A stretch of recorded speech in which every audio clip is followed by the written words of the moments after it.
నమస్తే, నా పేరు తేజస్విని. బీసీఎన్ న్యూస్ కి స్వాగతం. ముందుగా ముఖ్యాంశాలు.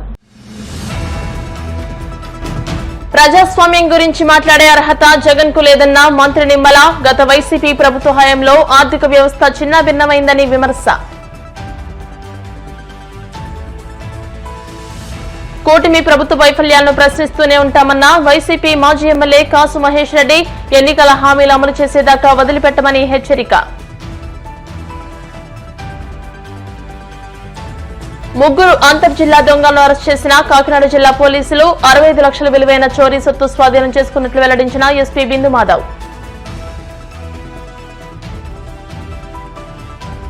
ఎంతమంది రాక్షసులు అడ్డుపడినా హైదరాబాద్ అభివృద్ధి యజ్ఞం ఆగదన్న ముఖ్యమంత్రి రేవంత్.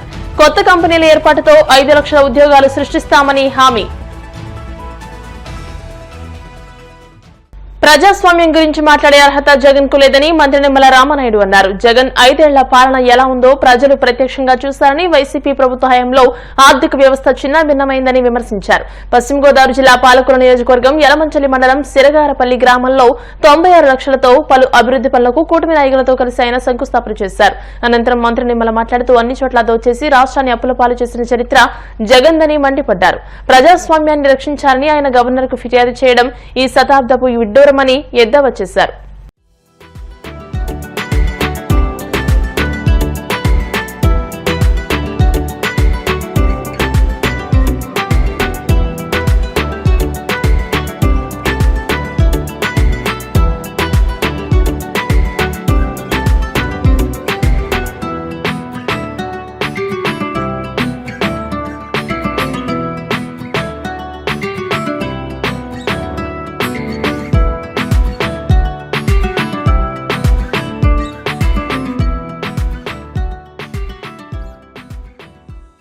అధికారంలోకి వచ్చినటువంటి ఈ యొక్క అతి కొద్ది 10 నెలల కాలంలోనే మరి ఇంత పెద్ద ఎత్తున అభివృద్ధి కార్యక్రమాలు, శంకుస్థాపన చేసేటువంటి కార్యక్రమాలు మరి ఈ రోజు చేపడుతున్నామని చెప్పి మీ అందరికీ కూడా మరి సందర్భంగా తెలియజేసుకుంటూ 2024లో మీ అందరి ఆశీర్వాదంతో అధికారంలోకి వచ్చిన మనందరం కూడా.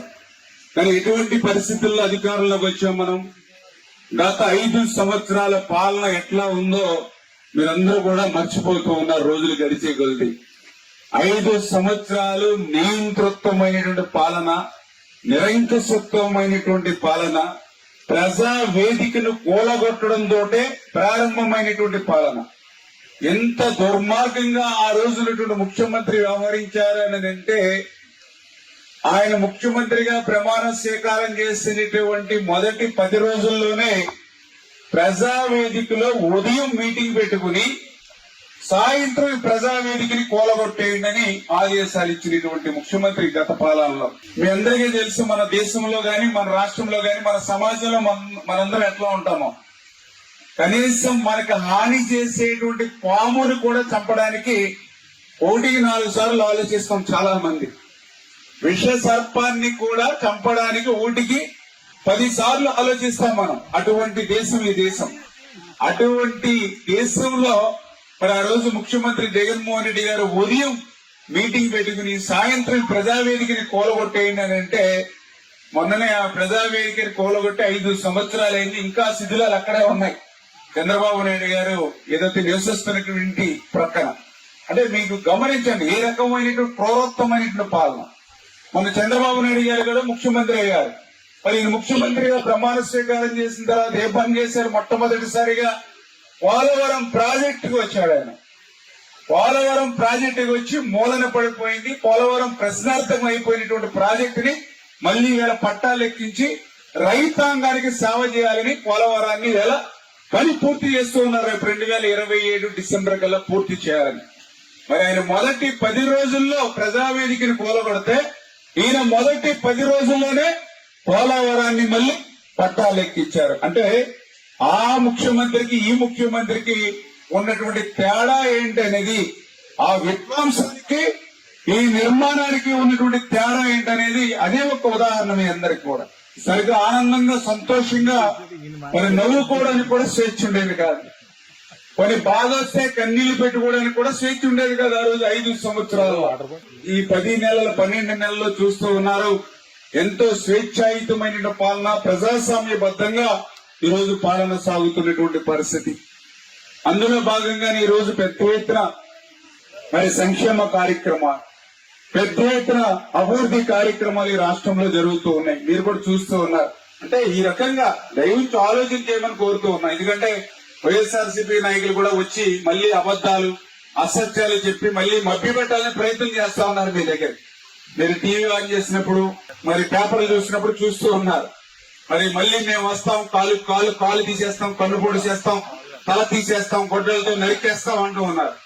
ఎవరైనా రేపు అధికారంలోకి వస్తే మేము ఇంకా ఇంత సంక్షేమం ఇస్తాం, ఇంత అభివృద్ధి చేస్తామని చెప్తారు.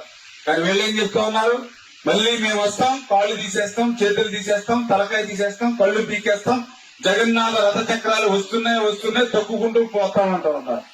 అంటే వారి ప్రభుత్వానికి మన ప్రభుత్వానికి ఉన్నటువంటి తేడా ఏంటంటే చూడండి.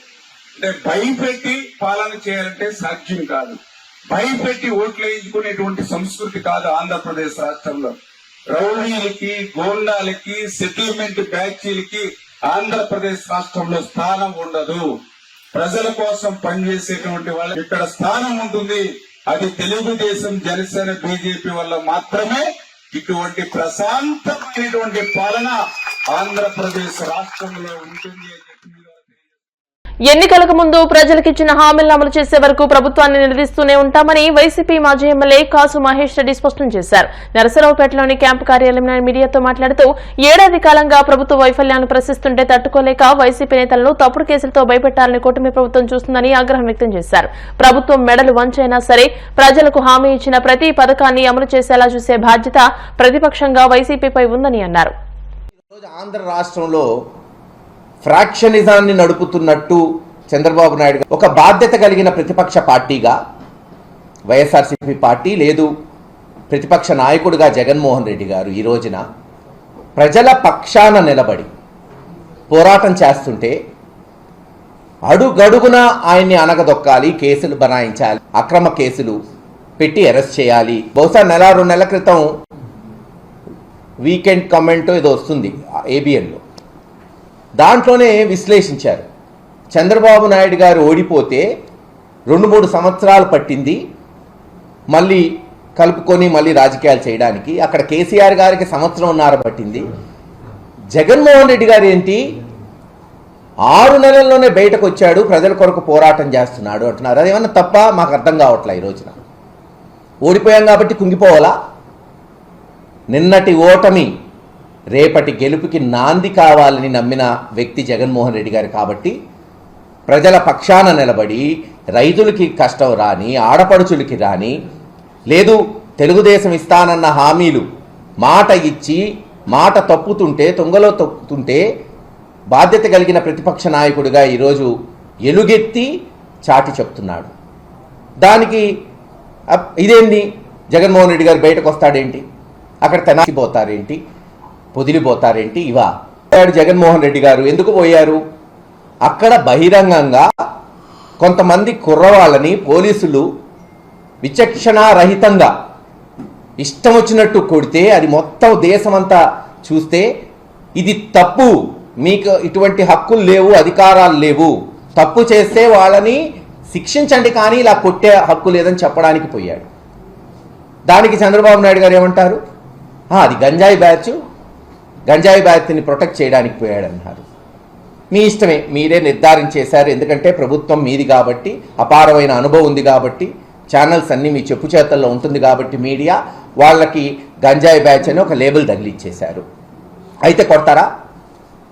మరి కుప్పం నియోజకవర్గంలో ఒక ఆడపడుచు, బహుశా శిరీష అనుకుంటా పేరు, కరెక్ట్గా నాకు గుర్తులేదు, చెట్టు కట్టేసి తెలుగుదేశం నాయకులు ఇష్టం వచ్చినట్టు ఆమెని తిడుతూ కొడుతూ డబ్బులు వసూలు చేయబోతే మరి వాళ్ళని ఎందుకు బహిరంగంగా కొట్టలేదు పోలీసులు?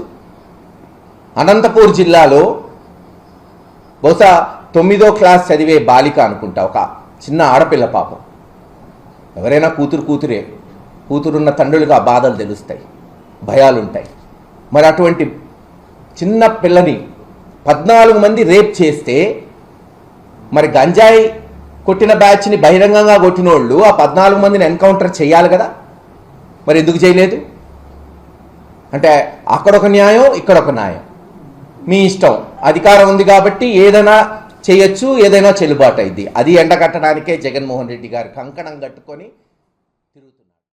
ముగ్గురు కరుడు కట్టిన నేరస్తులు. వారు కన్ను పడిన ఇళ్లు ఖాళీ అవ్వాల్సిందే. ఆ అంతర్జిల్లా దొంగలు 5 జిల్లాల్లో యథేచ్ఛగా 19 నేరాలకు పాల్పడి సుమారు 65 లక్షల విలువైన 582 గ్రాముల బంగారు ఆభరణాలు, 12.500 కిలోల వెండి వస్తువులను అపహరించుకుపోయి జల్సాలు చేస్తూ కాకినాడ జిల్లా పోలీసులకు చిక్కారు. జిల్లా పోలీస్ కార్యాలయంలో ఏర్పాటు చేసిన మీడియా సమావేశంలో నిందితుల వివరాలను ఎస్పీ బిందుమాధవ్ వెల్లడించారు. ఇటీవల కాకినాడ జిల్లా పరిసర ప్రాంతాల్లో రాత్రి పగటిపూట దొంగతనాలు అధికం కావడంతో ఎస్పీ ప్రత్యేక దృష్టి సారించారు.